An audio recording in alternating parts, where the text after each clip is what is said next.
Hello everyone and welcome back to my Warhammer 40k guides. I am Brady and today I will be bringing you my tier list for Warhammer 40k competitive. So how I am basing this list is off of tournament results but also my opinion. My opinion is going to hold more weight than tournament results though, because I feel like some armies that are strong don't get an accurate representation at tournaments for a couple of reasons. The first being that a lot of competitive players usually flock to the flavor of the month armies, so normally there is one army that seems to dominate the meta at any given time. This skews the numbers and stops some armies from getting a good showing at tournaments even if I think they deserve it. Another reason is that armies might not be that popular and therefore have a smaller chance of doing well since they don't get as many chances. For example, if there is one Tau player at a tournament, then unless he's a great player, he probably won't win. But if you had a tournament with nothing but Tau players, then you're guaranteed to have a Tau win. This is an extreme example, but it proves the point I'm trying to make, which is that sometimes the popularity of an army skews tournament results because that army might just be so popular that it's inevitably going to get some top placings. So because of these factors and other variables, I'm going to base this list mostly off of my opinion, but keep in mind, my opinion is based a lot off of my experience with competitive 40k, either through my own games that I've played, tournaments I've participated in, or through looking up tournament results for my top 10 videos. Also, keep in mind that no matter where I put an army on this list, I think all armies still have the potential to win an event. This is just the order of armies that I think will give you the best chance of winning at an event. I am still a firm believer that it's the player that makes the army strong and not necessarily the other way around. Also, when I show each tier, I don't have any specific order for the armies in that tier. I feel they're all so close in power that there was no need to have any specific order for the armies in each separate tier. So now, with all of that out of the way, let's get into what you came for and let's give you the tier list for Warhammer 40k competitive. So let's start at the bottom and let's talk about the 4th tier, or what I would like to call the garbage tier.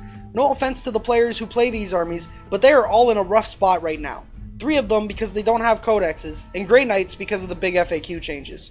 All of these armies are capable of winning events, and in fact some of them have, like Orcs and Grey Knights. It's just that I personally feel that there are better options for all of these armies. If you want a melee horde army, then I would suggest taking Nids instead of Orcs. If you want an elite army, I would suggest taking Custodes over Grey Knights. If you want an assault army, then I would take Blood Angels over Space Wolves. Basically, what it comes down to is that these armies don't really have a true identity to them, and don't have enough options since they are lacking stratagems, relics, and traits. It basically just comes down to the fact that other armies that do the same type of job have more options only because they have a codex.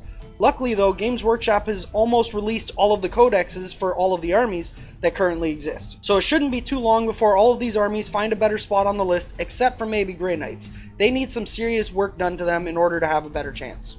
Moving on, let's now talk about the tier 3 armies, or the bottom tier. The reason I call it the bottom tier is because I feel like after the codexes for those other armies release, they should be put into at least this tier or higher. Which means the garbage tier, or tier 4, won't exist if all of the armies get to be pushed up to a higher tier. These armies, just like in the 4th tier or the garbage tier, accomplish the same goal as better armies, but just not as efficiently. And when you're talking about competitive and building an army dedicated to competitive, you always want to optimize your army as best as possible. So why take the weaker version of something when you have a stronger version available to you?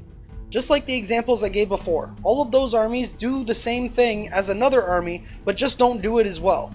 Sure, these armies have their codexes and therefore more options than the index armies, but other codexes just have better options for the same type of units, which makes other armies more viable. Examples would be Dark Angels. If you want a gun line, then Ultramarines are probably more optimal. If you want AdMech for a gun line, well, Astra Militarum is more optimal. These armies can still work, it's just that I think other armies do their jobs better. In the case of the Knights, I find they are really hit or miss. If they go against an army that don't have much anti-tank, then they are pretty much auto-win. But if they go against armies that have enough anti-tank, then they pretty much auto-lose. So they have a unique reason for why they fall here on the tier list. But other than that, just like the tier before, it basically just comes down to you have better options in different armies that do the jobs better than these ones. Now let's get into the tier 2 armies, or what I would like to call the gatekeeper tier. If you can consistently beat armies in this tier, then that means you have a high tier army or list. The reason most of these armies fit on this list is because they have the most optimal choices when it comes to their playstyle, or are the second most optimal, with the most optimal being in the high tier. For some examples, Ultramarines are the second best elite gunline army in the game. Nids are the best horde melee army in the game. Death Guard is the most resilient army in the game. Necrons are also a good elite gunline but have a different playstyle, so they fit in here as well. Also, keep in mind that even though I may say something is the best at what it does, like Death Guard for being super resilient, there may be other factors that are holding them back, like their low speed or maybe weak firepower. I try to consider everything when I place these armies on this list. These are the armies that I think are great at competitive, but just barely get nudged out from the top tier because a few armies just happen to be slightly superior in one way or another. Now let's get into the tier 1 armies, or the top tier. These are the armies that are the most optimal for their specific playstyles, either because they have better rules or better units compared to other armies in previous tiers. Astra Militarum has the best command point battery in the game, while having great unit choices and traits.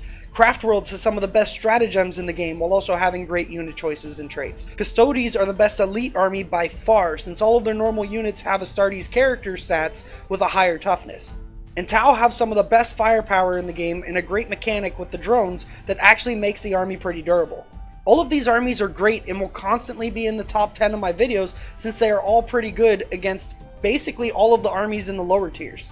Again, keep in mind though that these armies are high up on the tier list. It does not mean that these armies are going to auto win you games against armies in the lower tiers. It just means that they have a better chance of doing well if piloted by a skilled player. And same with the lower tier armies. Just because you play a lower tier army against a high tier army, it doesn't mean you're going to auto lose. It just means you might have to work a little bit harder or be a more skilled player than your opponent.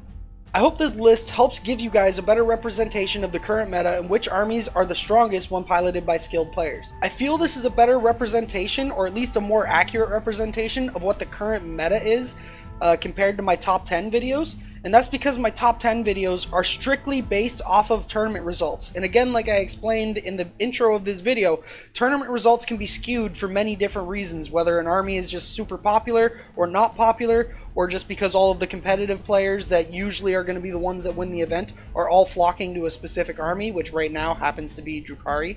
So this is why I'm going to come up with these videos hand in hand.